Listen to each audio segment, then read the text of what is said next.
এই ঝড় ঝড় পানি আনি এই লোকের বাড়ি যাই, লক্ষ্মী বাবা কয় করতে পারে, ঘেনতে দাও করতে পারে, কি করবো। স্বামীকে হারিয়েছেন প্রায় 50 বছর আগে। কয়েক বছর আগে মারা গেছেন একমাত্র মেয়েও।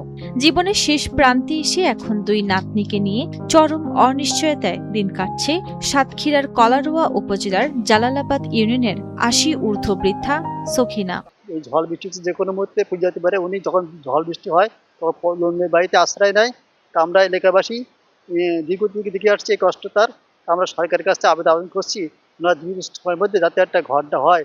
উনি বয়স হয়েছে 80 বছর, উনি শেষ জীবনটা কিন্তু সুখী থেকে শান্তি থেকে মরতে পারে। ওনার দুটো নাতি নিয়ে খুব মানবতার জীবনযাপন করে, ওনার জন্য আমি চেষ্টা করছি খুবই, কিন্তু আসলে আমি পারি ওঠেনি। আমি 10টা বছর ধরে ওনার জন্য ইয়ে করছি, যতটুকু পারছি আমার সেটুকু করছি, কিন্তু আমার দ্বারা সম্ভব হচ্ছে না। আগামীতে আমাদের যে মাননীয় প্রধানমন্ত্রী, আমি তার কাছে আকুল আবেদন জানাই যাতে ওনার দিকে একটু সুদৃষ্টি বা ওনার দিকে যেন একটু নজর দেয়। AKS অর্জন করলো গিনেস ওয়ার্ল্ড রেকর্ডস। AKS গরিব মানুষ, ওর কেউ নেই, খুব অসহায়ের মধ্যে ও লোক পরি ঝুড়ি মরে শুধু। খাটের উপরে থাকে, দেখা যায় খাটটা প্রায় ভেঙে গেছে, যে কোনো মুহূর্তে পুকুরের উপরে পড়ে যেতে পারে। ভারী বছরে অর্ধেক ভেঙে গেছে, ওপরে ঝাড়ু দিয়ে তার উপরে খাট রাখছে, যে কোনো মুহূর্তে এরকম ঘরে বসবাস করা একটা অসম্ভব।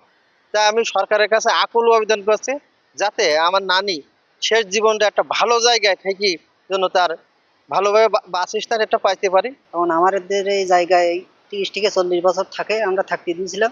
সে সময় বলো খুবই অসহায়, স্বামী মারা গেল, তারপরের থেকে আমরা এখানে জায়গা দিয়েছি। তাই জীবন তো কেউ একটা ঘরের পরিস্থিতি কেউ করে দিতে পারিনি, মানে যতদিন বেঁচে আছে ওই পর্যন্ত আমরা তার দেখে শুনে রাখেছি। আর অন্য কোথাও একটা ঘর বাড়ির একটা ব্যবস্থা করে দিলে এটাও ভালো। অন্যের পুকুর পাড়ে মাচার উপর তৈরি ছোট্ট একটি ছাপড়া ঘরই তার একমাত্র আশ্রয়, কিন্তু সেই ঘরের অর্ধেকের বেশি অংশ ইতোমধ্যে পুকুরে ধসে গেছে। বাঁশের খুঁটির ওপর কোনো মতে টিকে থাকা ঘরটিতে প্রতিদিন মৃত্যু ঝুঁকি নিয়ে বসবাস করছেন তিনি। বৃষ্টি হলেই ভাঙা চাল দিয়ে পানি পড়ে ঘরের ভেতরে, আর ঝড় বাদলে আশ্রয় নিতে হয় প্রতিবেশীদের বাড়িতে। হ্যাঁ, ঘরেও পানি ওঠে, যার যখন চাপ আসে। আমি চাপ একটু একদম, আমি আর কিছু চাইনি। এই ঝড় ঝড় পানি আনি এই লোকের বাড়ি যাই, লক্ষ্মী বাবা কয় করতে পারে, ঘেনতে দাও করতে পারে, কি করবো। দয়া করো তো করো বাবা, আমার দুই দিকেও নেই। আমি এই লোকের বাড়ি একবার মিশিয়ে খাই, আর এই বাড়ি যিনি থাকে করি। সরকারি বয়স্ক ভাতা ও দুই নাতনির সামান্য আয়ে কোনো মতো চলে 3 জনের সংসার। ঘরটি মেরামত করার সামর্থ্য নেই তাদের। এলাকাবাসীর আশঙ্কা যে কোনো সময় পুরো ঘরটি পুকুরে ধসে বড় দুর্ঘটনা ঘটতে পারে।